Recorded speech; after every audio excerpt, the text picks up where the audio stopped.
Okay, I believe we gave enough time for everybody to join. So good morning, everybody.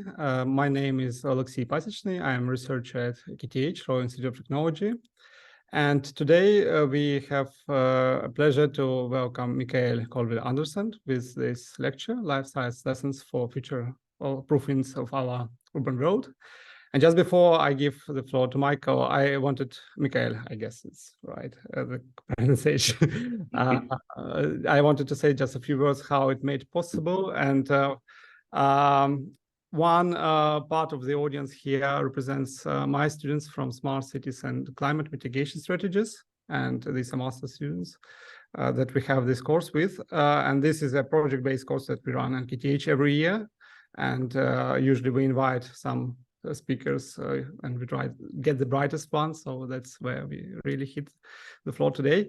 I don't know. And another one association is Unicities project, and that is Erasmus project. So this is a collaboration project between universities, and these are KTH and Polytechnic de Madrid, collaborating with 4 universities and other societal actors from Ukraine, trying to basically promote how we work with in collaboration with societal actors, particularly cities, and to help for Ukraine to do both climate transition, but also in scope of ongoing war with Russia, how to rebuild Ukraine and rebuild it better.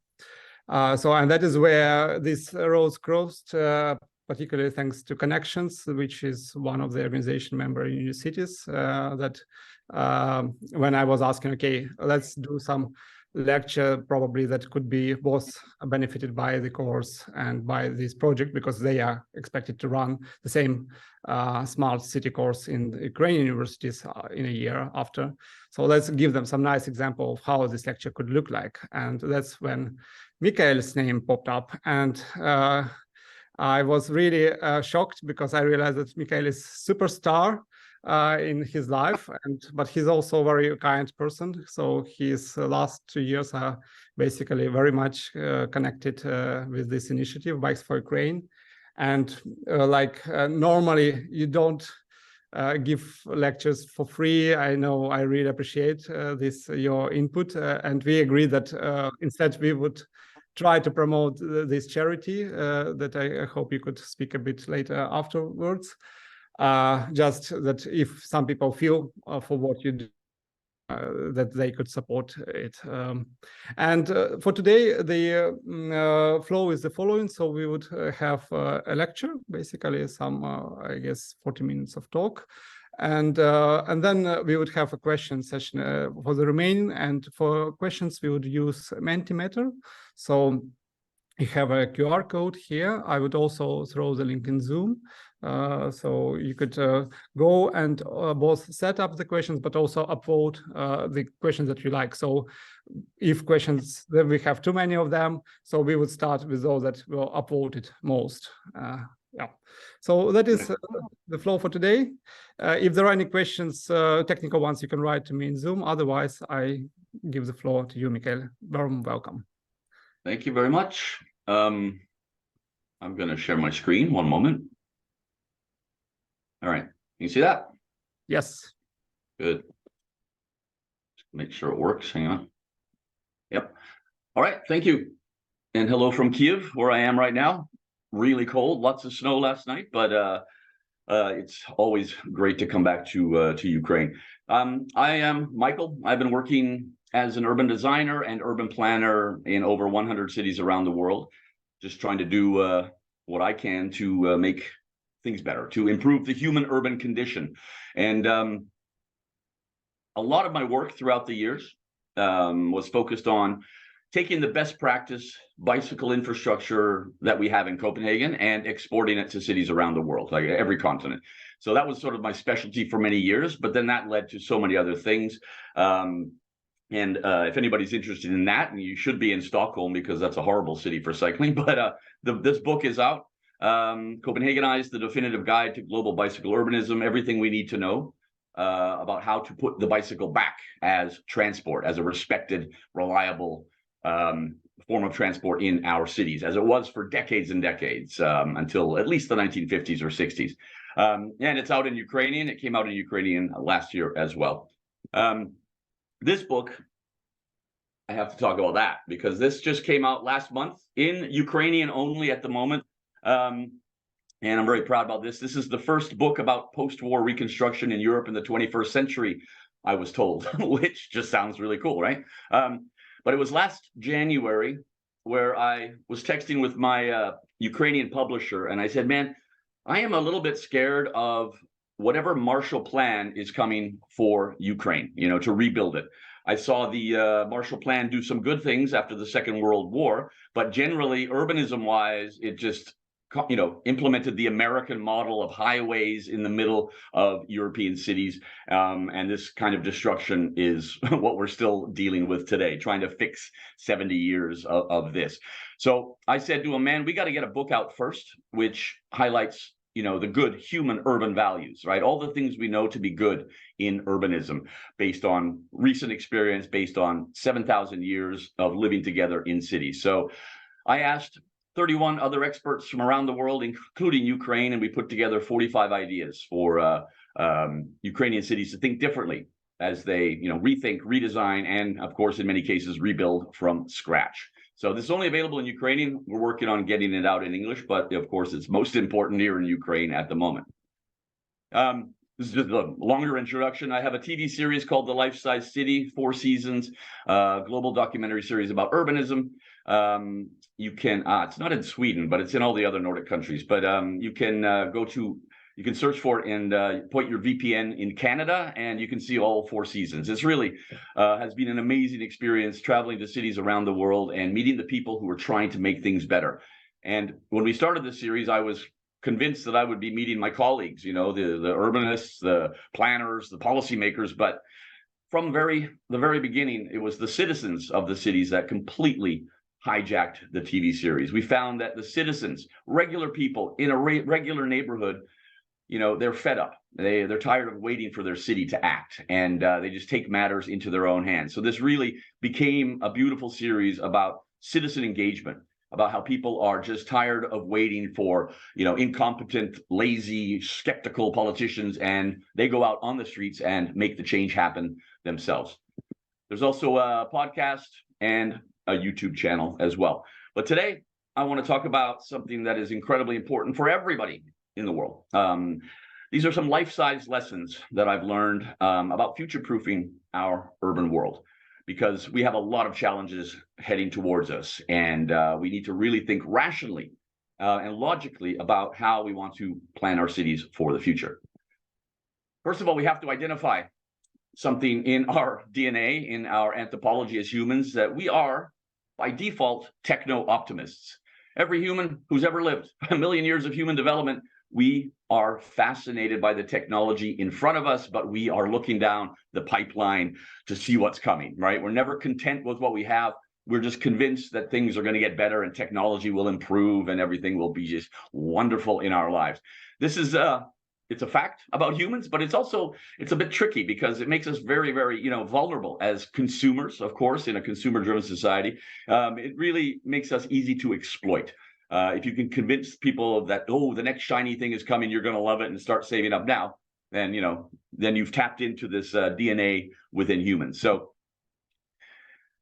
I stopped and I thought, techno-optimism, maybe not a good thing, but for 1 million years of human development, there was one slogan, one advertising campaign that could define humans. And that is, as we have in many of our languages, this quote, "Necessity is the mother of invention." For 1 million years, we invented things because we needed it right here, right now. And now we are inventing things, because we can, just because we think it's cool. And there's some venture capital money who buys into our ideas and everything like that.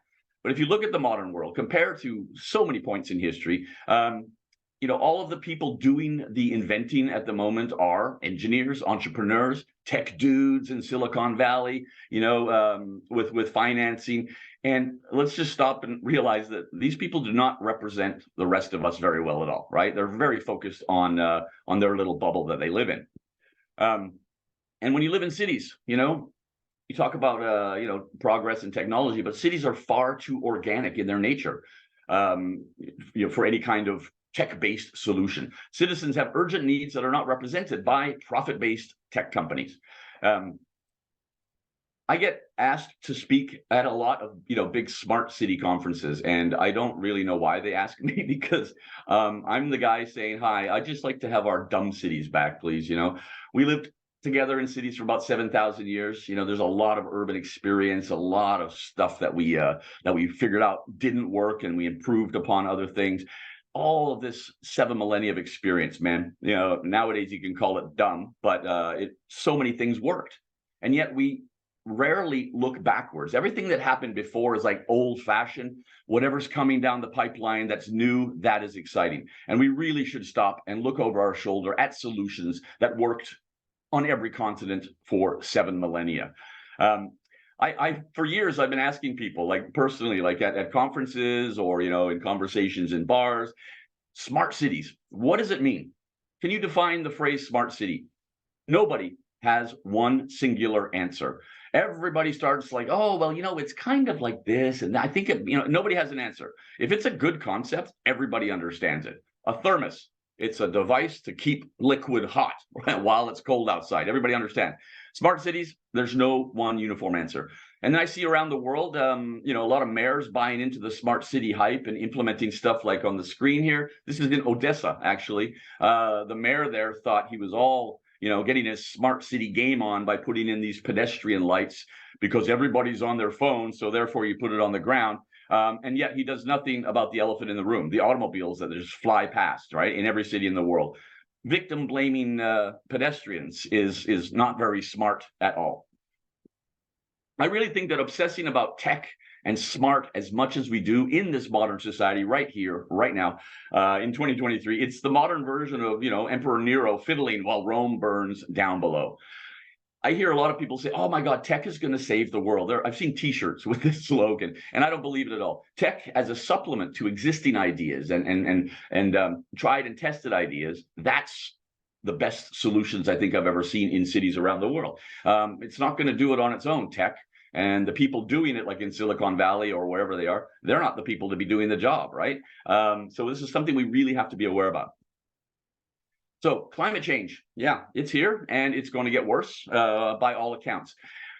I have noticed, sadly, working around the planet for 20 years, that very few cities are actually prepared for climate change. I don't know very many excellent examples of a citywide policy to tackle what is coming. This photo is from Copenhagen. We had a 1,000-year storm back in 2011, showing how dreadfully unprepared we were. The entire city was flooded, billions and billions of euros in damage across the city. But I'm going to talk about what Copenhagen ended up doing later on. But the fact is that most cities are not prepared. Small scale projects here and there. Oh, let's protect the shoreline here in the southern Manhattan, but nothing else in all the other neighborhoods. So it's kind of scary to think about how we've known about this threat for a very long time, and yet we're not really prepared for it at all. So the pandemic was incredibly boring for everybody, probably. I did a lot of thinking about what lessons we could possibly learn from a global pandemic. The first one we've had in several generations. And climate change is going to get worse. And we had a really horrible experience with, of course, the pandemic. But I started looking at what really, happened. What patterns did I see around the world regarding urbanism, of course. Now, we all shared the same experience. We all sort of probably worked at home a lot. We looked out of our windows at this beautiful shared vision of something that everybody said was never going to be possible: car-free streets, right? Cars will never disappear from our cities, right? But this dream of car-free cities, we all shared this around the world, the same view. Even the motorists, I'm not a motorist, I don't own a car, but like even some of my motorist friends are going, yeah, you know what? It's kind of nice, it's super quiet. I can hear birds singing in my backyard for the first time because the traffic is gone. So this was one of our shared experiences during COVID. What we did see, which I think for me personally is one of the best things I saw around the world, how quickly we could adapt and how creatively we could adapt to the challenges that the pandemic presented us with by embracing the opportunity for urban change. And it was really interesting because I work with municipalities all over this planet, and they are incredibly slow-moving creatures, generally, very bureaucratic, very cautious. But then we saw cities around the world, especially here in Europe, transforming instantly. These photos are from Paris. I spent a lot of time in Paris during the pandemic. They widened the sidewalks. They took away car lanes and made bike lanes, also that people could social distance while they're moving around the city, because a lot of people didn't want to take public transport. This happened like in a weekend, and there's so many cities around the world that did this. The great thing about Paris is that they are now making all of these facilities permanent. The number of bike lanes in Paris is just exploding. That wide sidewalk on the right in the neighborhood where I stay in Paris, it's now permanent bollards, so they're using this opportunity for change and making it permanent. Another example was Milan. Everybody was putting in temporary bike lanes early in the pandemic. And Milan said, yeah, hi, we're not going to make them temporary. We're going to make them permanent because, quote unquote, this is our opportunity for positive urban change. So a lot of cities in North America, certainly, and other places, they made temporary bike lanes and stuff, and then they took them out as soon as they could. But the visionary cities are the ones that made them permanent and continue to do so. Paris really is the only city in the world to watch regarding urbanism and urban development at the moment, man. Every week there's something happening that is visionary and legendary, and that should be happening everywhere else. What else did we do during the pandemic? We explored our neighborhoods, working from home. Sure, there were places where they had, they weren't allowed to leave their homes. But, in Copenhagen, we just wandered around the streets and discovered things that we'd never seen before. The architectural details on a building, like on my street where I've lived for 20 years, I never even noticed it. I never looked up. And friends say, hey, there's a park around the corner from you. And I'm going, there's no park there. I've lived here 20 years. And yes, there's a park 5 minutes away by bike, right? It was really interesting. And we really gained a great sense of ownership over our neighborhoods. We spent a lot more time in them and became a little bit more critical, or we also fell in love with our neighborhood even more. That's absolutely a win for the urban team when citizens feel more connected to the neighborhood they live in. We saw during the pandemic that the shipping crisis caused by the pandemic, the backlog of goods that were, couldn't get to Europe and the rest of the world. This really highlighted the importance of local shops, locally sourced goods, also bringing small scale, industry back into our cities instead of being completely dependent on faraway places. And there is a movement in Europe also before the pandemic of bringing industry back, repurposing old factories and keeping manufacturing in Europe. But this really hammered home how dependent we are on Asia, and we should be working towards an even balance. Probably the greatest takeaway from the pandemic regarding urbanism is outdoor serving. Almost every city that I have been in and that I've heard of had some form of freestyle outdoor serving. The city of Vilnius, early in the pandemic, they were legends. The mayor said, we're just going to make the world's largest cafe on the public square. All the bars and cafes can have it for free in order to still feel like we're thriving during the pandemic, that we're still enjoying urban life. On the right, Paris, again, every cafe and bar had an outdoor terrace in the course of no time. Many cities, also even Copenhagen, taking away parking spots, allowing restaurants to move out into the street. Social distancing, of course, but also knowing in some subconscious way that humans who live in a city, they need to feel like they're living in a city, even in the middle of a pandemic. So a lot of the temporary bike lanes maybe have been taken out, but man, there are so many examples around the world. New York is one of them, where they tried their hand at outdoor seating, and now they've made it a permanent policy in the city. So we went from a global pandemic, and we walked right into a brutal invasion of a country right on our doorstep here in Europe. Absolutely horrible transition from one thing to the other, and the war here continues. We had, air raids last night here in Kiev, but I started looking at what lessons we can learn from Ukrainian cities, leading from the pandemic and the urbanism response to how Ukrainian cities are tackling the challenges they face. And like Alexei said, I kind of know a bit about it because I've been in Ukraine, I think, for more than 1 year since June last year. So I've spent more time in Ukraine over the past year and a half than I have anywhere else. And I started back in April last year I was asked by some urban planning colleagues. I didn't know them, but they sent me an email from Kiev and Lviv. And they said, hey, man, you're in Denmark. You know, you're this urbanist guy. Can you get bikes? You have a lot of bikes in Europe and in Denmark. Can you get us used bikes? Because we need them so badly right now, early on in the invasion.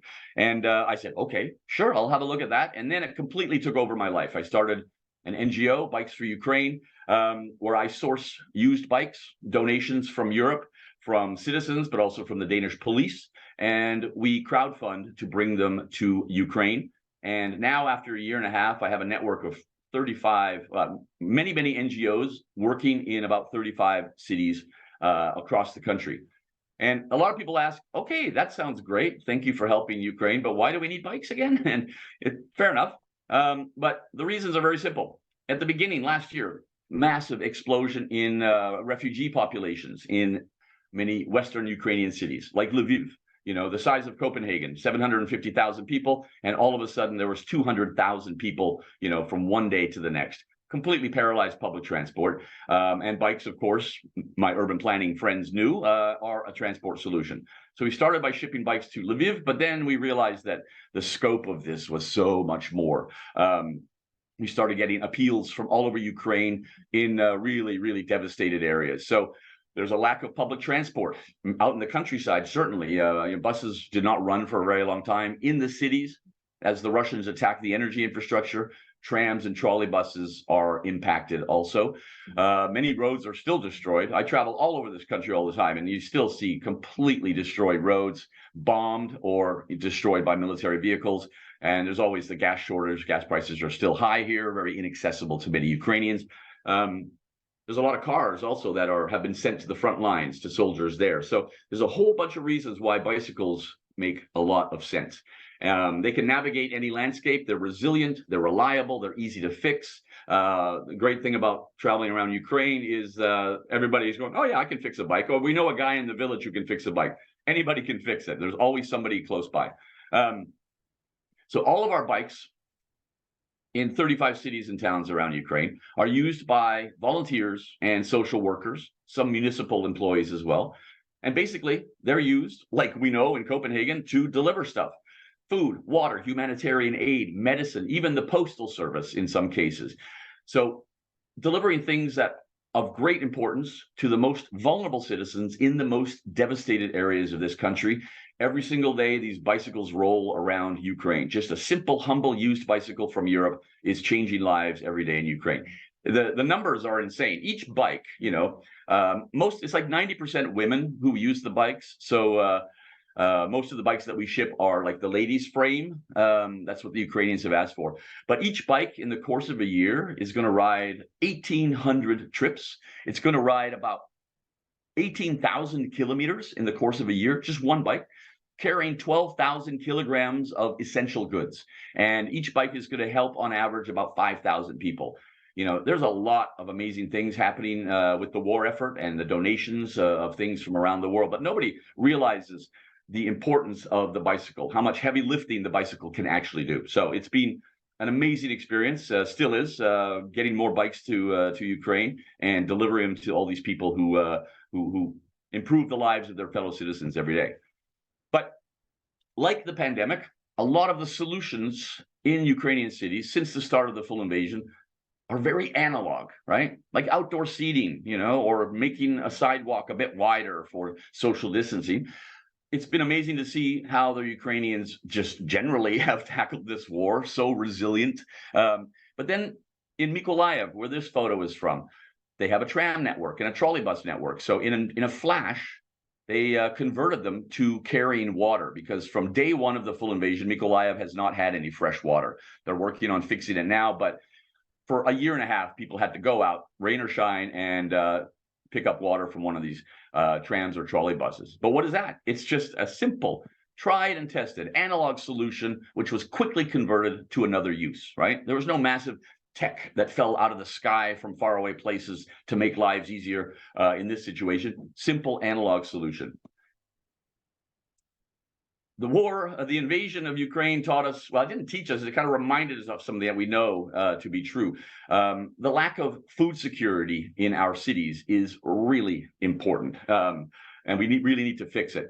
For 7,000 years in our cities, we kept the food for our citizens inside the city, right?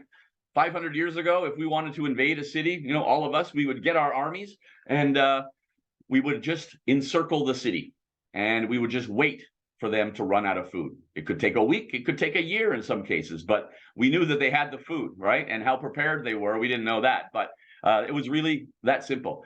The Russians, with their full invasion, they used exactly this tactic in some cases, quickly encircling the city. All the food is now in industrial warehouses outside. Like in Copenhagen, I don't even know where my food is, right? It comes from somewhere else. So it's really easy to close off a city. And it's really kind of a shocking fact to consider that whatever city you live in, every city in the world, if that city was shut off from the rest of the world, like tomorrow, nobody in, nobody out, there's only food on average for 2 weeks for the population, right? It's something that we really need to consider, getting food security back into our cities. But of course, Ukrainians are amazing. You know, I have a friend, he goes out to his grandma's house, which was, you know, destroyed by Russians, and he just plants the garden like they always have for centuries. And being in Ukraine is really amazing to see the high level of personal food security. You know, so many people have their village and their grandma and the garden, and have grown up with it as well, and know the importance of it and the value of it. So there's something that the rest of us can learn from Ukraine, is keeping this food security intact. So back to the analog solution. The photo at the top left there, that is like a quickly made military checkpoint, or like, you know, on the near the front lines, and the one on the left as well, at the bottom. It was so interesting to see all the different typologies of, you know, very quickly constructed military, you know, facilities in the face of the invasion. Really creative. I love looking at them. But now I've been driving around the country the last couple of months, and on the right you see this very standardized typology. There was an Englishman who invented them in the 1990s, but now I see them appearing all over Ukraine. Incredibly simple solution, inexpensive, easy to build, and now Ukrainians are starting to you know, clean up the chaos and have a lot more, you know, permanent facilities. But again, simple analog construction. Last winter, when the Russians started attacking the energy infrastructure here in Kiev, it really was amazing how diesel generators just appeared out of nowhere. I know we've sent many from Europe, but there were just generators absolutely everywhere. This is one of the generators my hotel runs on here in Kiev. And last year, the power goes out and a guy walks out, turns it on, and then the hotel has power again. Little cafes, you know, they just have a tiny generator and it just runs the one cappuccino machine in the cafe. You really realize how important coffee is in a war zone when you see this kind of stuff.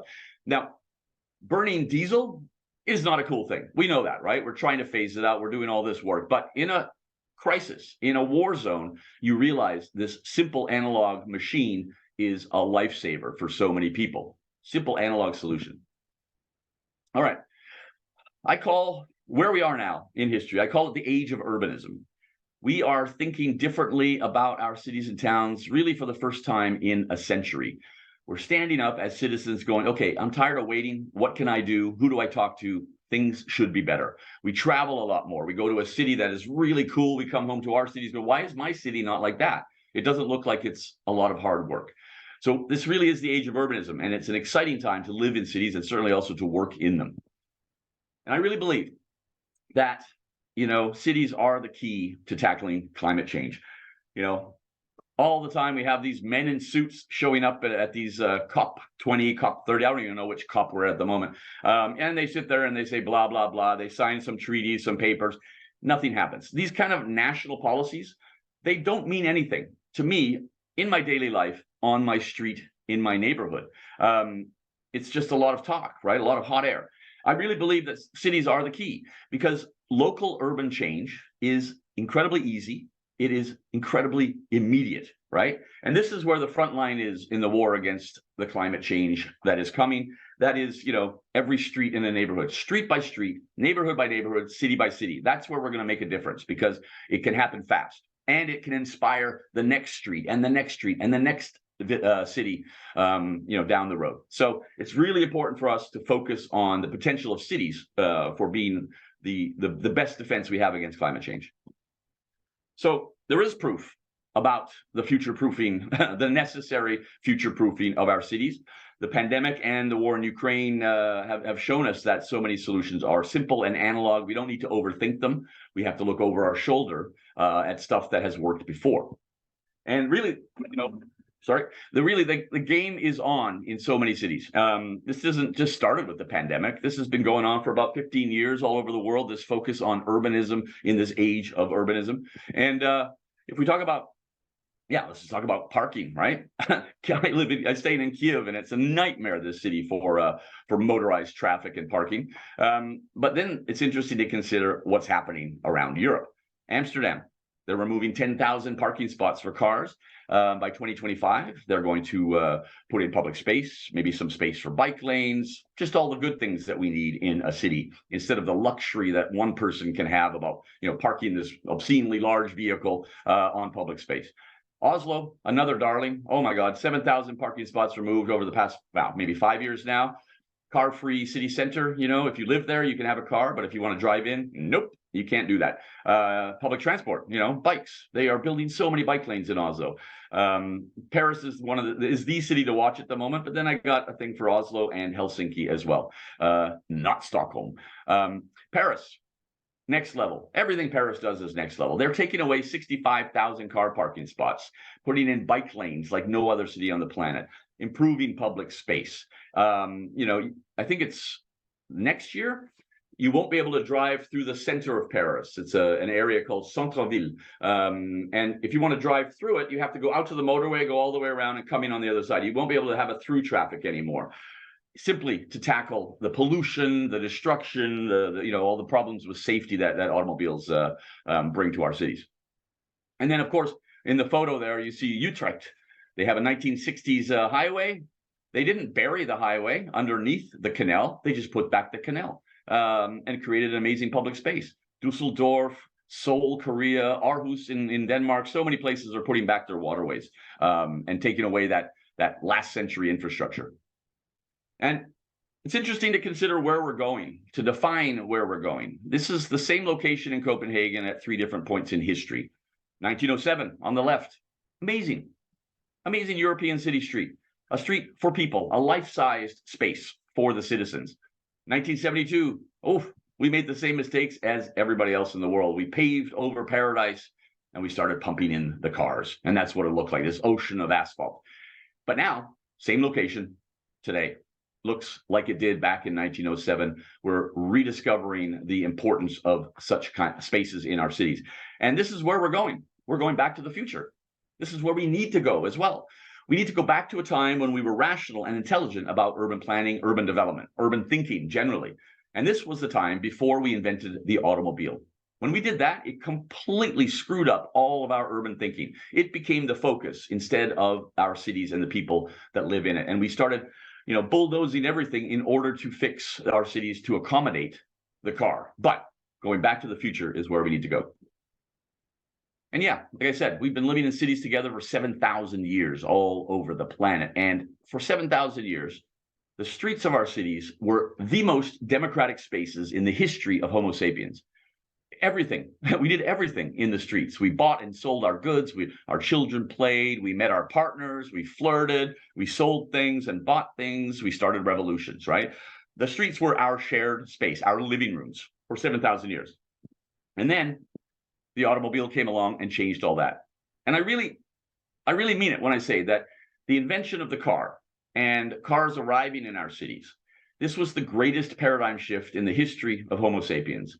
And most of it was negative. Nothing before, nothing since has had such a massive transformational effect on the way that we think about our cities.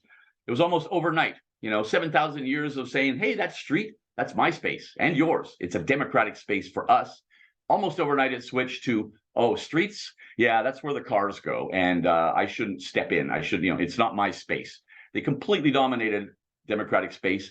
I call it a transportation dictatorship for about 70 or 80 years in cities, right? One user group gets this obscene amount of space.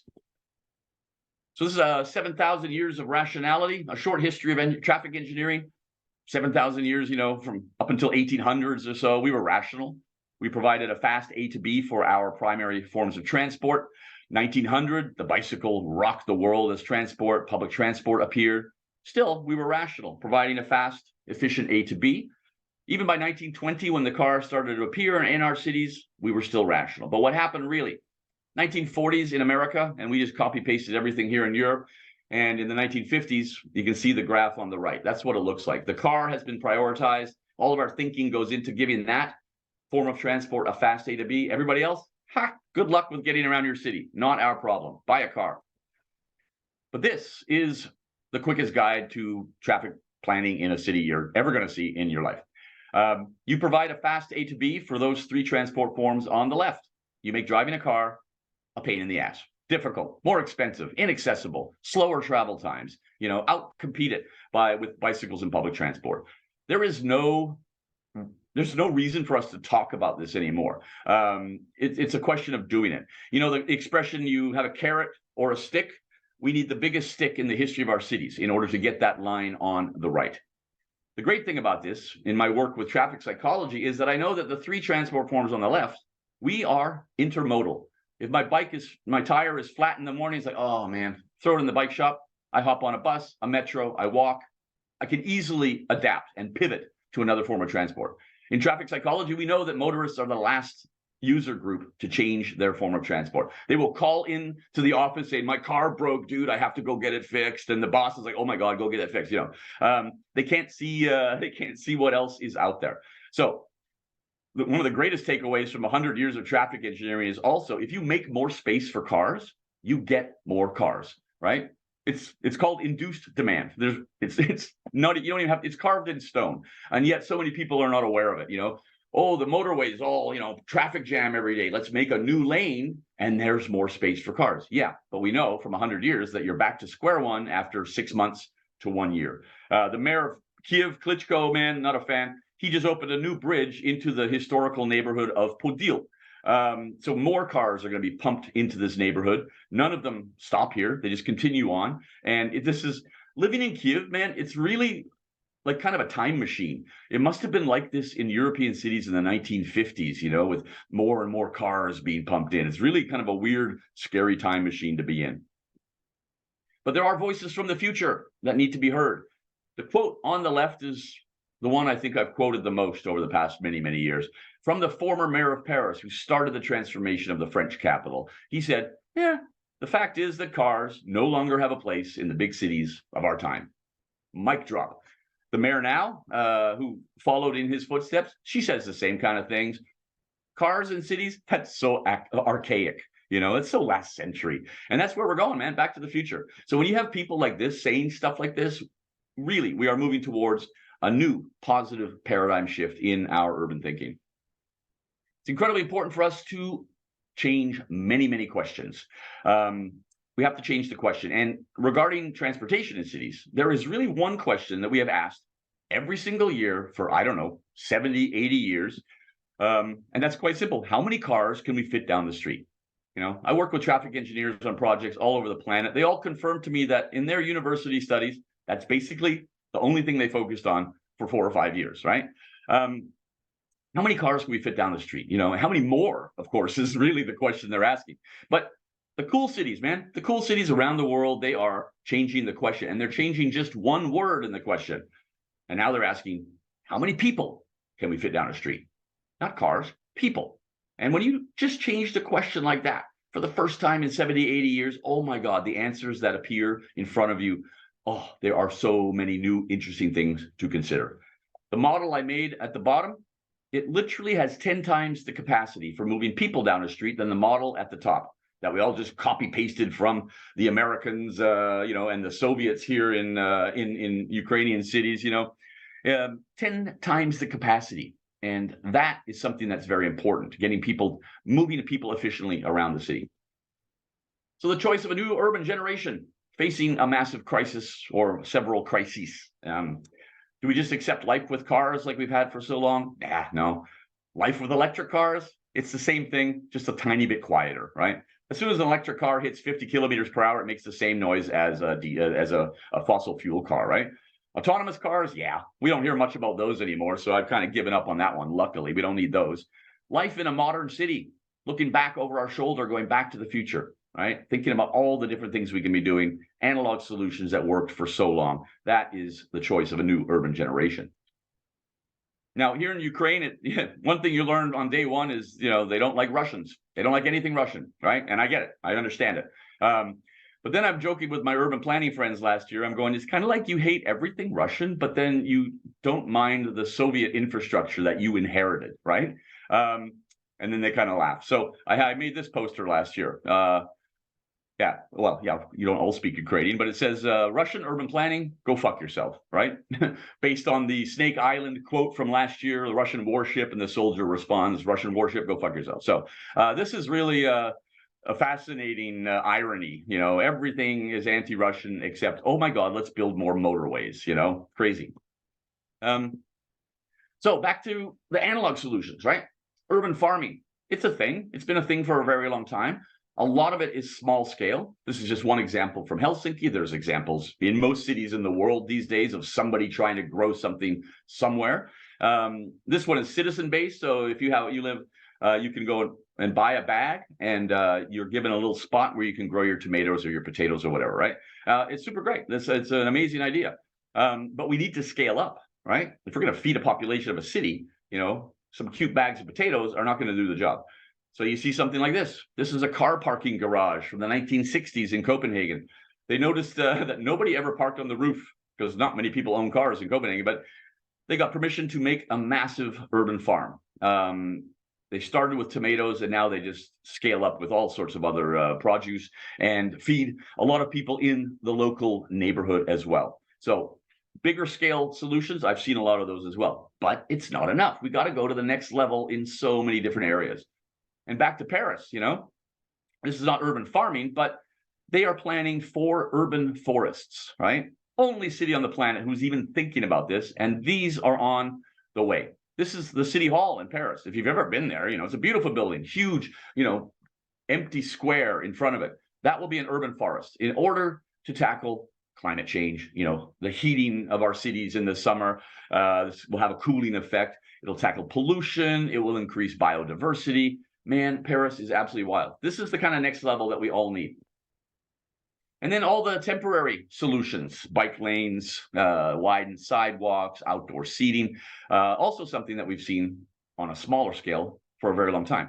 These are some friends of mine in the States, a big NGO that will go into a city and make one city block better. They started as activists, just doing things kind of illegally, and now they're hired by cities all over North America. So this is really a great solution because you can talk all day long, right? You can say, I want a bike lane. I hate bikes. But I want some more plants. Oh, that'll take away parking. Conversations don't lead us anywhere when you have two opposing views. But these people go in and say, yeah, look, this is what it would look like, just saying, just showing.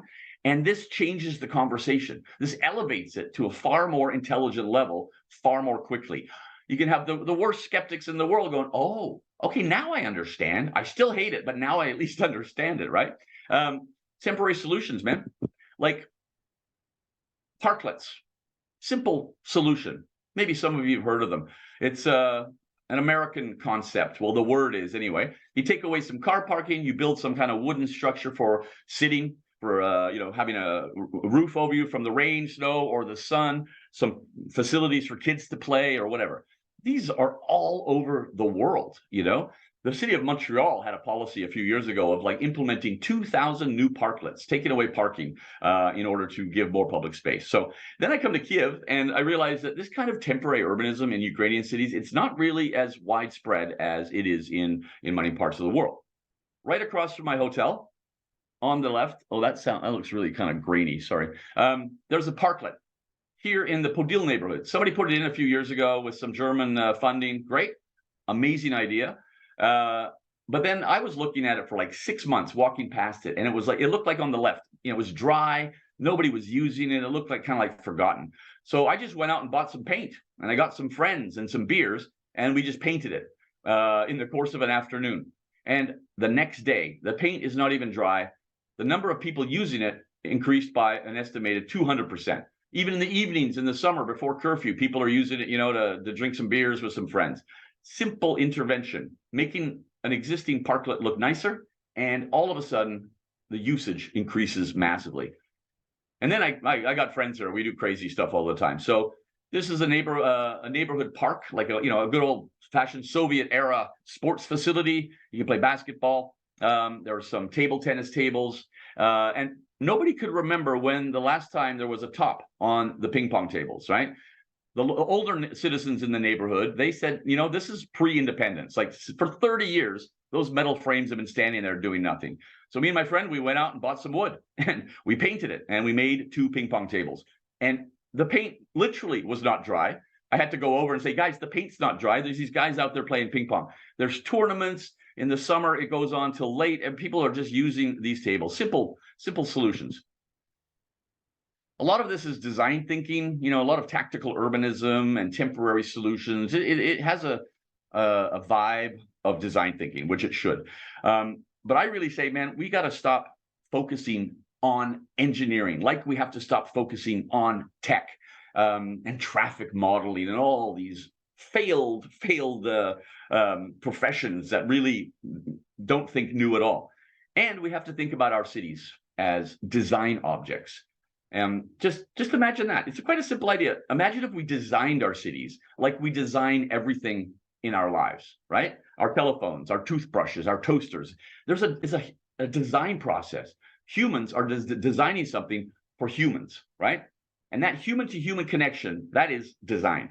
Engineering does not take humans into consideration very often at all. It's mathematical models. Many of them are from the 1950s and 60s that we still use today because nobody could improve on them. So thinking about design is incredibly important. This is one of the coolest parks I've ever seen in the world. It's in Tokyo, and there are many of them around Japan. The Japanese are incredibly prepared for the next big earthquake. It's overdue. It could be in 20 years, but it could be tonight. And the scale of preparation that the Japanese have is so inspiring. And a lot of it is design thinking. So this is a community park. All the citizens in this neighborhood, they practice, they do drills, they go down to the park when the air raids, when the warning sirens go, practicing for the big earthquake. But everything in this park is designed for 2 purposes. The benches on the left, sit there, look at the cherry blossoms, wonderful. But when crisis strikes, they are instantly transformed into barbecues so people can have hot food. On the right there, kind of hard to see, but the whole side of the park is ready with plumbing for temporary toilets so that people can do what they need to do in any situation. And they will appear in a flash when disaster strikes. There's structures in the park, like on the left, it's a community thing. You can have a birthday party there, whatever, outdoor school classes. But in a flash, it will be wrapped to provide shelter for people to sleep in when the earthquake hits or the tsunami or whatever's going to come. On the right, man, it just kills me, the one on the right. It's a playground for kids, Kids like it. I saw kids playing on it, But it is designed specifically to become a medical tent when disaster strikes. It will be wrapped and functional in the course of no time. This kind of dual designing really cool public space, but preparing for disaster, crisis, it blows my mind. And it makes me think every day, what else could we be doing in our cities with this kind of dual purpose, right? It's really, really important for us to think along these lines. The more of us thinking like this, the better. There's like other simple stuff, man. We have cobblestones like many cities in Copenhagen. And in a city where 60% of the population ride bikes, 60% of the population knows that cobblestones are horrible to ride a bike on.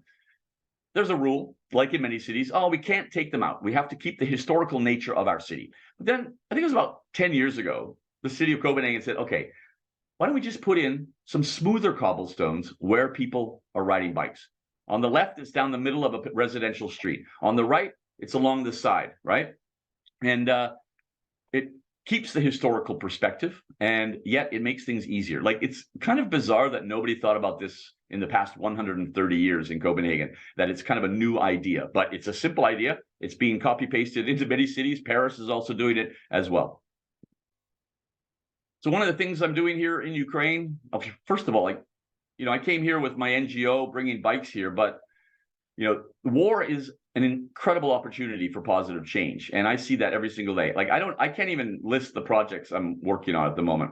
Rebuilding villages in the south, in Mykolaiv Oblast, with sustainable and traditional architecture. I'm designing therapy gardens for soldiers with PTSD. We got 4 of them on the go in 4 different cities. It's you can do things here because you're with Ukrainians who want you to do it, right? The drive and the passion of Ukrainians is like, yeah, we're not going to wait for the Russians or whatever. Let's just do it now, right? The resilience is insane. So I designed the entire city of Mykolaiv to be the Copenhagen, Copenhagen of Ukraine. And we're working on how to get this funded because the plans are ready. Simple Soviet typology. It's not hard to transform into a really bicycle-friendly city. And what's fascinating we did surveys in Mykolaiv where we asked so many different people, do you ride a bike? Why not? If you don't, would you ride a bike if there was safe, protected bicycle infrastructure like in Copenhagen? And I've done this around the world. You get like 50, 60%, around 50%, let's say, who are positive. In Mykolaiv, it was 92.6% who said, oh my God, yes, I would totally do that. And like 60% said, this should be a priority for the administration, right? Blew me away. So there's a lot of potential for change here, man. So back to climate adaptation. Like I said, most cities in the world are hopelessly unprepared. And really one of the only really citywide examples of climate adaptation is in my home city of Copenhagen. After that 1,000-year storm in 2011, the city went, oh my God, that was not good. How do we avoid that happening again? And the city now has, one of the few cities on the planet has a citywide climate adaptation plan, not just, the vulnerable areas, the whole place. And there's a lot of different elements to this. First of all, Copenhagen now has a green roof policy. So if you build a new structure, it has to have a green roof if architecturally possible. This is the busiest train station in Denmark, Nørreport it's called. It had a massive redesign a few years ago. The entire area is designed for climate adaptation. The grass and the soil on the roof of those train station buildings, when it rains, it soaks up so much water. The bike parking you can see sort of in the middle, it's indented. So all the rainwater will be designed to flow into that and then get out to the ocean and taking it away from the train station and the buildings around it, right? Simple policy, which is also good for cooling effect in our cities, also good for biodiversity. And in my neighborhood, a street that, if you've ever been to Copenhagen, you've not been on this street. Like, it's just one of my neighborhood streets. And they went to the next level here. They created a buffer between the roadway and the bike lane and the sidewalk, of course. And it is native species. It is a reservoir, basically. The whole street was redesigned so that the water will flow into this reservoir when the cloudburst comes. That's our problem, is cloudbursts. The sky opens, torrential rains in the middle of out of nowhere. This is an amazing facility. I ride past it all the time, and I'm still amazed by it. Beautiful strip of green, biodiverse, but when crisis hits, when the rains come, it has a functional purpose, dual design. And then there's next level stuff in Copenhagen. If you ever go there, you got to go to this park. This was parking. There's a big triangle of car parking, like a leftover from the 1960s, in a very densely populated neighborhood in the Østerbro neighborhood in Copenhagen. And this neighborhood was hard hit by the floods every time it rains. So the city did a massive transformation. This entire park is now a beautiful public space. Kids are playing. We can, have a beer at the cafe and enjoy the weather. Biodiverse, cooling effect on the neighborhood. But this is a massive reservoir that can handle the next 1,000-year storm that hits this neighborhood. The water and all the streets around it, the streets have been designed so the water will now flow into this reservoir and take it away from our homes and buildings. And it's not just the big, large-scale projects, man. I ride my bike around Copenhagen and I see like all these little tiny sponges, right? We call these sponge parks as well. tiny little things, and you just say, oh, that's nice. It's green. That looks pretty, but it has a function. It is designed to absorb water when the rains come, and they will come. Another example of this is from New Orleans, where I was working a few years ago. Like many American cities, covered with asphalt, not a permeable substance, as we all know. So there's an NGO I was working with, and they go out and they jackhammer all the area around a home. They put in a permeable surface. They put in rainwater collection, and they plant local species of trees and plants that have evolved over millions of years to absorb hundreds and hundreds of liters of rainwater in a rain event, right? And then when they're done and it rains, you go back to the street, the entire street is covered with 2 centimeters of water, except it's as dry as a bone around these homes. Simple solutions. And talking about changing the question, in New Orleans, they've been trying to engineer the water out of their city for a century, with huge pumping stations and the Army Corps of Engineers trying to overthink everything. Simple solutions like this is where we're going to start tackling climate change more effectively. I see stuff all over the world. I could talk for hours about the stuff I've seen, man. An informal settlement in Medellin, in Colombia, informal in that they are up the mountainside. They do not technically exist. The city refuses to acknowledge that they exist. So they hack themselves into the electricity, to the sewers, everything like that, while they're waiting to be recognized. And this guy, young IT engineer, he just buys like cheap LED lights, solar powered. He goes up to these neighborhoods, and engages the local people and says, hey, you guys want lights at night? Because you don't have any, and it's really dangerous at night. And they say, yeah, oh my God, let's do it.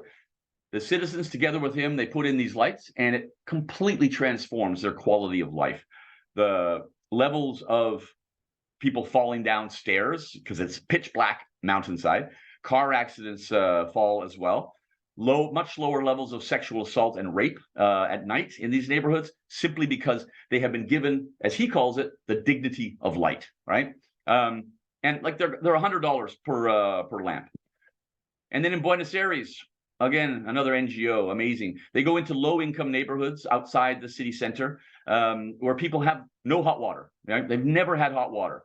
And they give them a water heater on the roof, you can see there, and then they teach them how to make these kind of solar panels out of the garbage that they have, plastic bottles and cans. They enable them, teach them how to do it, and they give these people the dignity of hot water for the first time. Simple analog solutions, man. That's what's going to get us through everything that's coming. And then, I don't know, we talk about architecture, right? Like, I didn't even know this building existed, and it makes me feel stupid because I should know this, but this is a building, it's 10 years old now. The entire building is made out of recycled plastic bottles. It has 0 carbon footprint. It requires nothing of anybody to perform its function as a building, called Eco Park, right? No, Eco Arc is the name of it. This is the architect. He just had a cool idea. He had people all over Taipei donate plastic bottles, because we all have them, instead of throwing them out. And he compressed them into all of these poly bricks and made a building out of it. 40 degrees in the summer, it's cool inside there. -10 in the winter, whatever, it's warm inside there. It's absolutely amazing. It just makes you think, why don't we have buildings like this in every city in the world? Why don't we have official policy that says we have to use recycled, sustainable materials, as a citywide policy, nationwide policy? It's this stuff out there that just makes your mind go, explode. All right, we have to engage the experts. This is the last thing here. And this is something certainly relevant to every city in the world, but really to Ukraine as well. Asking the people what they want, asking them for their input, asking them for their ideas. It's a tradition we've had in Copenhagen, certainly in our democratic design culture that we have. But this is so incredibly important because, man, the citizens of our cities, they have the best ideas. I do kids urbanism workshops with like 9 and 10-year-olds. I've done 2 here in Kiev, and it's the same everywhere I go in the world, man. These kids, one 3rd grade school class from anywhere in the world can design a better neighborhood than 500 people like me and you, right? It's insane. That's the great project that I'm waiting to do, is like getting some kids to design an entire neighborhood and us going in and doing exactly what they say. So, but it's not just the kids, the regular citizens. Mexico City, activists going out, reimagining this empty asphalt you see on the left there, talking to the citizens, doing a temporary solution to prove what would be better. And they're like pedestrian activists, and their their interventions in Mexico City have meant that pedestrian fatalities have dropped by 50%. Just some activists with some temporary solutions. And the city goes in and says, oh God, you did it again? That's a really good idea. And so the city, slowly, they go in and they start making permanent solutions based on their work. And even just like the poorest neighborhood I've ever been in my life, right? In Cape Town, this informal settlement in the townships, the guy in the photo at the bottom left, he's a town planner. He grew up in this neighborhood, and he goes back in now and he asks the people, what do you need? Because the city does not officially recognize you. You are left to your own devices, survival mode, built their own homes, right? And first of all, the people in these neighborhoods say, oh my God, why are you asking me my opinion? Wow, nobody comes in here and does that. And then they all say, sit down, get a pen and paper, because here comes the list. And I've worked with him in there, man. The ideas that these people have about how to improve their urban condition in their local neighborhood. And these are incredible communities as well, right? They're really tight-knit communities. They are some of the best solutions I've ever heard of. And they say things that you do not learn at university in urban planning, architecture, urban design, or anything. Real world solutions that can be copy pasted, and it comes from the minds of these passionate local citizens in some of the poorest areas on the planet, man. So the citizens, they got so many answers. So summarizing, right? We need rationality. We need to think rationally about our cities. Again, for the first time in 100 years, we have to keep it simple. Let's not overthink things. Necessity is the mother of invention. We have to design first, and then hopefully engineering and tech can help us with our designs. We got to go back to the future, and we have to recognize that the citizens are the most powerful tools that we have to improve our urban world, right? You can't plan a neighborhood from an office 20 kilometers away. You have to ask the people who live on that street every single day. All of you, whatever street you live on, you are one of the world's leading experts on that street. You know everything about that street, right? People like me, we need to tap into your brain to figure out how to improve that street, not just one big, copy paste for all the streets that kind of look like that. No, we need to go very, very specific. And that's where the citizens are our greatest asset. That's it from me. I hope you can donate to Bikes for Ukraine. There's a QR code there, or there's a link, I think, as well. But thank you very much. Great. Thank you very much, Mikael. It was very impressive talk, and I'm sure that you can see that we have, I think, the same amount of, more participants than when you started. So nobody can left the room, and the time is running. So I will jump directly to your questions, the audience. And I hope you see my screen now.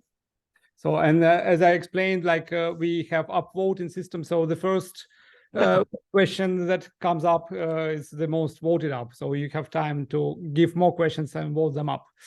Do you see the question now? Oh yeah, I'm answering. I'm just. I think everybody was a bit provoked, those who live in Stockholm, about not bike friendly. And I should tell that I'm biking every day, even in such weather.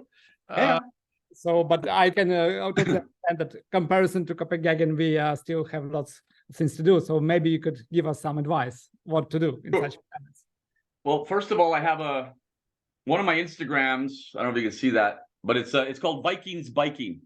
All it is pictures of people riding bikes in snowstorms in Copenhagen. So, because I've had this question before several times over the past 20 years. So the quick answer is take a train north from Stockholm to Umeå, and then Luleå, and then go over to Oulu in Finland, because Oulu is the world's winter cycling capital, right? They have been since the 60s. They have 600 kilometers of bicycle infrastructure in Oulu, and there's 200,000 people. And 14% of the population ride their bike all winter in Oulu. Montreal is the best city for bikes in North America. They have a winter that is much more hard than we have in the Nordic countries. Well, certainly Stockholm and Copenhagen and also, right? So you just design the infrastructure. The infrastructure is, the best practice we have in Copenhagen, where we first physically separated bikes from pedestrians and from cars. We did it in 1915. And all we've done is improve upon it over the past, over 100 years. So what Stockholm, yeah, it's not bike friendly. That you ride a bike, Alexi, that doesn't mean it's friendly. It just means you ride a bike, which is great. But if you want to have Oslo, it's kind of funny, right? Stockholm, because you have Oslo, which is going through the roof, building bicycle infrastructure, and they have more hills than you, and they have the same winter. Helsinki, they're doing a massive network of bicycle infrastructure. They were at 6% Helsinki 10 years ago. Now they're pushing 13%. Stockholm has been around about 10% since forever. Oslo is going, they're increasing rapidly as well. So it's all the cities around you are answering this question. Basically, go take a ferry or take a train and visit them. Yeah, good. I could say my answer is also by winter spikes, because I think people, whenever people ask me how do you ride it here in Stockholm, I think the main confusion, they don't know that there is such a thing as winter deck like so. But yeah. The thing is, in Copenhagen, 75% ride all winter, and you don't ever see winter tires, because we have bike lanes and the city cleans them by 8 o'clock every morning in the winter, right? So that makes it even more accessible to more people, right? We don't want to have to buy more equipment. We want to just have an old bike that you buy at a Swedish flea market in the summer, and that should be able to get you through the entire year. But that requires the infrastructure. So for me, the problem I have with Stockholm is that there's no commitment to infrastructure. Yes. Okay, next question. Thank you. So next question is, what are the most important skills for people working with cities? How to identify which intervention would make an impact? Oh, good question. Kind of two questions. Huh? It's what? A bit two questions. Yeah, that's fine. What I've learned over the past many years is the most important skill I need to continue to develop is to shut up, basically, and to not think that I have all the solutions, because I've been doing this all over the world, all these cities I've worked in. Every single day I wake up and I know nothing, because the people, again, the citizens, they know more than me about the local context. So I think one of the most important skills is shutting up and realizing that the new urban planning requires a lot of listening to regular citizens, really taking them seriously, Yeah, that's probably the quick answer there. I never have quick answers, but that's surprisingly quick. And how to identify which intervention would make an impact. I mean, I part of my job, which it's also part of my private life because I can't stop doing it, is studying how people use the urban landscape, right? You see a park, maybe the idea of desire lines, for example. So you have a park and there's pathways, but then the grass is worn because people make their own pathway. Most beautiful expression in urban planning, desire lines. This is where the people desire to go. You just sit and you go, well, nobody's using the pathway. Everybody's cutting across the grass. So the cool cities, Helsinki is one of them, Copenhagen's another. They will literally go back and they will fix the pathway and to follow the desire lines of the citizens. So I think how to identify which intervention, it's wherever you are, how are people using the space? Is it a lively space where people just want to hang out, like we call it a sticky place, then that's great. You don't need to do much. Nobody's over there. Nobody ever sits on that bench. Why? You start thinking about it and you start, observing people. So that's how I identify what interventions that will make an impact, is based on observing the people who are doing it. So listening was the first, observing is the second. Thank you. Yeah. And most of it is just shutting up. Yeah. How can we shake the car-centric planning for highly dense cities in Asia and America? Like where? I could guess. But these are different types of cities, of course. No, I know, man. I mean, we're all just Homo sapiens, right? We all just people who want to live in a nice neighborhood, I think that a lot of it's all, if we're just Homo sapiens and we observe how people use our urban space, then we find the solutions, like I said in the last answer. But yeah, of course, Asian cities, man, the mega cities and things. Oh my God. But then you look at Tokyo, it's like 30 more people live in Tokyo than live in Canada. It's, insane. It's very Japanese. So a lot of it is cultural too. But I mean, still, a pragmatic approach works for the Japanese. If you go to Tokyo, you probably go to the shiny Shibuya area with the skyscrapers, the business district. All of this is 60 years old, no more than that. You go to the neighborhoods, a short train ride away. They are the most beautiful neighborhoods where like 4-year-old kids are walking alone on the streets, right? To go to school. So I think that there's a lot of inspiration in other large cities that can inspire Asia. Mexico City is another one. It's 25 million people, chaotic, but there is a lot of good things happening in Mexico City as well. So I think it's not like, oh, let's go to the Nordic cities. That doesn't apply to Asian cities. In some cases it does, some cases no. But generally, I think there's always inspiration from other cities with a similar typology somewhere in the world. That's how far we've come with this urban thinking, that we literally have examples of everything around the world. So yeah, it's tricky. It's a tricky one with Asia. It depends also which country we're talking about. But generally in Asia, pragmatism is a cultural thing, right? I think, and that's a plus. Pragmatic approach will always help make things better, quicker. I could just only add that what concerns, I think, our students very often, that many cities that have not been so car-centric recently, because they were pretty low-income societies, now they start to make more and more car-centric planning. So that is, we don't want them to repeat kind of the same mistakes as you were showing for Copenhagen in 1970s. Oh yeah, I mean the status of the car is, I mean, even in Denmark, it's I finally I'm 35, I'm gonna get a car. Like it's so crazy. But that takes urban planning. If you design the cars out of the city, nobody needs to buy cars because there's nowhere to park them. So it's kind of like that big stick again, right? Good. We go further. Please stop me when you need to go, because I understand we will be. No idea what time it is. In many cities, the profit-making model to finance the development is based on the land allocation, which makes a vicious cycle. No new buildings, no money. Can we reinvent it to focus on dumb, as I understand, dumb city that you were talking about? Yeah. Wow, that's a hard question. Okay, that's a whole different keynote there, man. I mean, if you want to talk about like Copenhagen, for example, we are locked into this vicious cycle.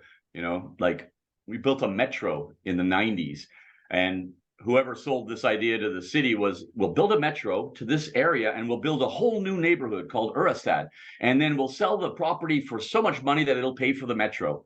Like, what politician is going to say no to that? That's amazing. 1-to-1. Never happened. We are still in a vicious circle. We're still 40 billion kroner in debt because of this metro, which you don't need in a bicycle-friendly city. So yeah, I don't have the answer to that. It's really a long conversation. But I think there are some good examples still from some cities around the world where you have a strong policy. You have Barcelona is a good example with the leadership there, trying to reverse policies like this or cultures like this, right? That answer is too long. No, but there is inspiration out there. So leadership, so non-monetary values. I hear the sorry. Non-monetary values. I hear the kind of direction of your thoughts. Yeah, in a way, I mean, a lot of this that I'm talking about, it requires policy. It requires visionary politicians to know how to do the right thing. And those politicians don't grow on trees, right? You got to vote for them. But a lot of it is policy and visionary leadership, and that's getting easier because so many cities around the world, so many mayors around the world are really going to the next level, and that inspires another mayor who was maybe kind of like, oh, I don't know, really, should I do this? So we have this momentum at the moment, which is getting better. Yep, I agree. Future, back to the future. What would be different and the same in 2050? Huh? Like, yeah, I mean, in a way, it should all just be the same. I don't know. You don't believe Homo sapiens would be different? Sorry? Never change. In a way, like, I focus a lot, as you've understood, on how we've lived together for 7,000 years, right? Like, pragmatic approach to urban planning. Also politically in cities, 500 years ago, 3,000 years ago, there was a very direct line between whoever was ruling the city and the citizens, right? Because their cities were smaller. So if the citizens were dissatisfied, they could overthrow the ruler. So the ruler was like, okay, what do you need? They really provided the immediate needs for the citizens in order to keep them, happy and alive and healthy as well, right? But I think cities should be the same. I don't see a lot of tech solutions. We all have our phones. We have a very, I live in Denmark. It really is the world's most digital country. And I think a lot of that is great. But regarding urbanism, I think there should be fewer cars in cities. I think every city in the world, if we got rid of half the cars, that would be a great start in our cities. I don't care what people do outside the city, but I don't know what the question's hard because it's like a direction, because like if you think what has changed the last 100 years, it's of course urbanization. I mean, maybe cities were not changing that much, but people moved into cities. And could we expect for deurbanization that people with cars move out, or like do we still need the city as a concentration? People with cars don't have to move out. Like they're not like, we're not going to send them they just sell their car. Like, I live in Copenhagen, one of the richest countries on the planet, and like only like 28% own a car and only 12% drive the car every day because they work outside the city or whatever. You provide other solutions, bike lanes, public transport, better sidewalks. You provide people with other solutions and they are very intuitive. They will use them, right? But the question, it's a great question. It's just hard because what would be different? And that makes me scared of what might be coming. Or, it's a multi-layered question, right? I think that we should go back to the future in so many ways, right? The democratic space that is our streets, we should take back that space, reallocate it for more and different users. Certainly a lot of policy about housing policy, more affordable housing in cities, not gentrifying the hell out of our cities too much. These are the things I hope that will be changing, and things that a lot of cities are working on, right? And then like the question of like what I'm afraid might happen, I think we're ahead of the game now compared to just 20 years ago. I think there's a lot more focus on positive urbanism now. But I think I live in this historical neighborhood in Kiev because it's something closer to the European context. And, it's been like this since forever, right? Like my neighborhood in Copenhagen, right? So I think a lot of things worked. So I hope that a lot of things are the same as they were 100 years ago and that we focus on that. Thank you. We still have questions, but like, as I say, like, just let me know. When can we lower the power of 10 more minutes. How many? 10. Okay, yeah, I think it's fair. We should have finished already. How can we lower the power of oil battery car producers and car owners in Ukraine? Yeah, what is the stick? I don't know. Policy, right? Policy. Like in Germany, they have a great framework. Like many places have a participatory democracy where you can you get 20,000 signatures and you force a city to look at a topic.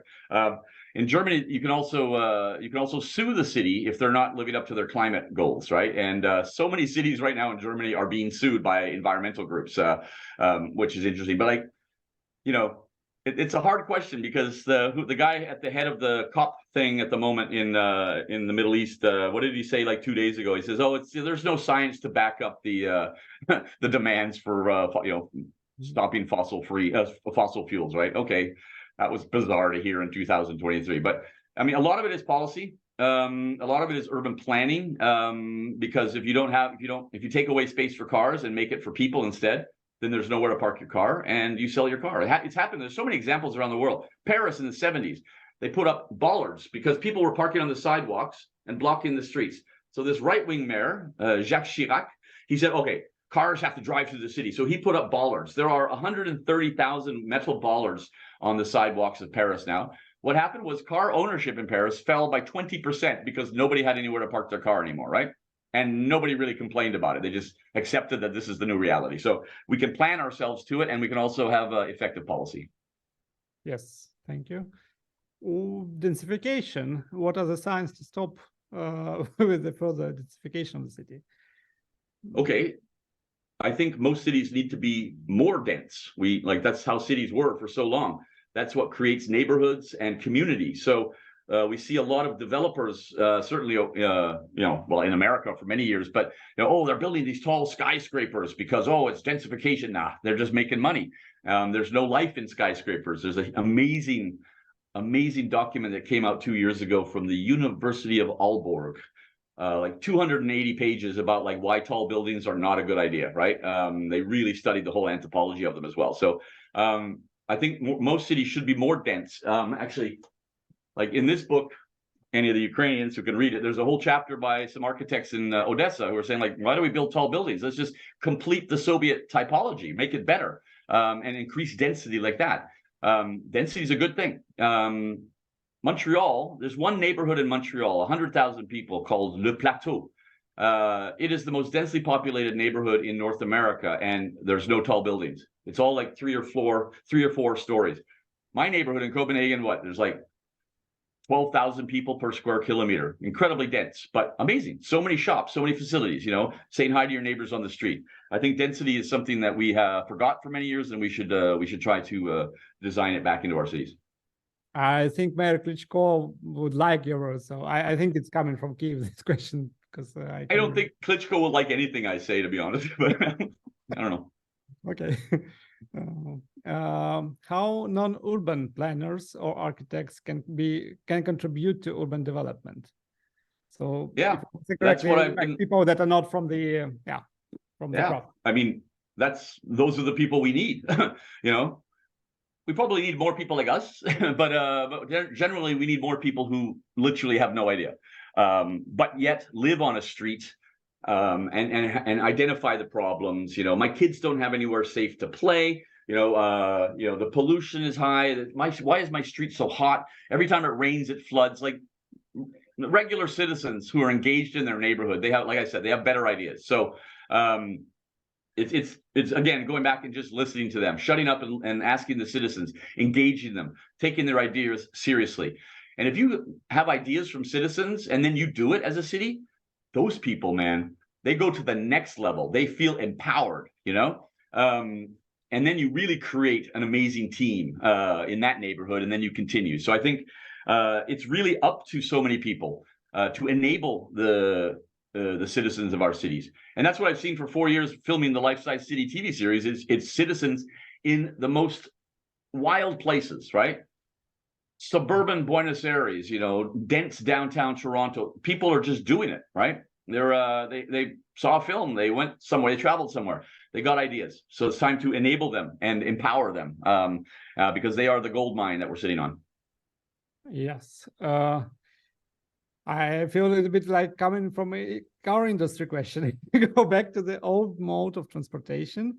Will the advancements made in the car industry result in a waste of resources? So if I understand correctly, that a lot of investment was made, like to build those bridges, tunnels, and develop those cars, and now you just propose to send them to scrap, Mikael. So what is your response on that? Imagine how many things we could make, how many things we could recycle and upcycle with all that metal. My God. I mean, roads are important, like if you have a bridge between two cities, I mean, driving to and from cities is no problem. It's just the cars in our cities is what kills people and is so last century. I think, it's an interesting question, but I mean, the roads will still exist, like outside cities, connecting cities on highways. I remember New York, they have this wonderful park on this estacade of railway. Yeah. I mean, that's like a gimmick. It's cute. It's a nice park, but I mean, they weren't going to use it anyway. They didn't, and again, why are you putting citizens up on a shelf, away from the streets? You see this a lot. Let's put them over there. They can do their nice thing there, but like, let's not touch the streets, right? But I don't think if we reduce the level of, making cars, like a lot of that technology can be applied other places, think of the resources we're going to save. We don't have to mine for all this steel and rubber and everything. The pollution of our cities would drop massively. Not even the emissions, but also, it's actually like the tires of cars are one of the greatest sources of pollution, right? Like, they're in our water, they're in our bodies. It's insane. So, I mean, I think the benefits far outweigh any negative economic impact. I think we put too much emphasis on, car sales are up this year. Oh my God, it's going to be a good year for the economy. It's why do we peg ourselves to this one thing that people buy, right? I think let's look at public health and see how much money we're saving there because people are choosing other transport forms and use that as a positive business model, a sign of progress. What do you feel is a good way to make the for-profit venture capitalists show interest in ventures that are trying to address the pressing needs of the people? So social. Yeah, I wish I knew, man. I've been I've pitched stuff to VC and they're going, oh yeah, that's great. Yeah, I live in a neighborhood like that. But then like there's the profit margins are really low and they take a long time, right? Compared to if I invent a new gimmick, a new app or a new web, then they can get their money back within a year or two, which they want to do, right? Yeah, I don't know. If somebody has the answer to that, please write me immediately. Good. I think we are done. That is a great pleasure. Good on time. I thank everybody for your participation, but first of all, our great speaker. I believe you deserve huge applause and big thanks, and of course, supporting your initiatives. Mikael, we wish you all the best, and yeah, thank you very much for being with us today. No problem. My pleasure. Thanks very much. Take care. Bye.